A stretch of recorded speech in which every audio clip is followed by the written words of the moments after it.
All right, everyone. I have the first prototype of the rainwater collection system hooked up and ready to go. I got two 275-gallon IBC totes. I only have one rain diverter so far, but I'm going to add another one from the other side. Right now, I'm just washing the tanks out. There's a little bit of palm oil left in it, which I'm not worried about. This is just for gardening and shit. So right now, I'm just kind of flushing the system out, making sure we don't have any leaks. But I have isolation valves for each tank. I have a sediment clean out valve here located in the bottom. This here will exit to a powered pump, which will then go up to a holding tank. I might have it here. I might build a little structure there, but basically I'm gonna have that 15-gallon barrel up in the air so I have some, they can have head pressure. The pump will basically cut on when that barrel gets about half to a third low. Just keep topping it off basically.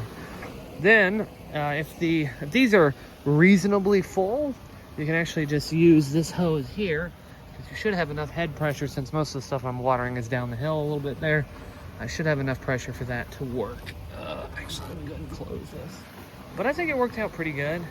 It's not quite level, but I'm kind of okay with this, because the idea is with this large pipe here, any sediment collection will happen in this pipe, and then I can use this clean out to periodically just flush it a little bit. And we shouldn't get too much in the hose. And then the pump is up here at the highest point.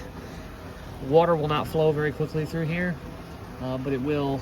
So I'm hoping with the lower rate of movement, any particulates and stuff will tend to settle in here instead of going to the pump. Of course, I've got a sediment filter.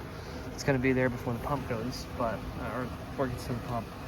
But I think the plan will work out pretty well.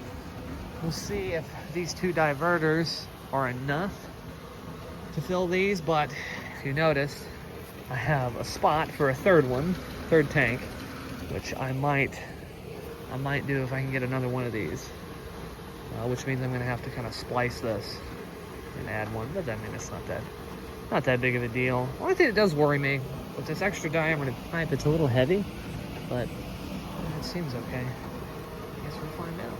Anyway, so that's my little rainwater system. Hopefully it works out pretty good.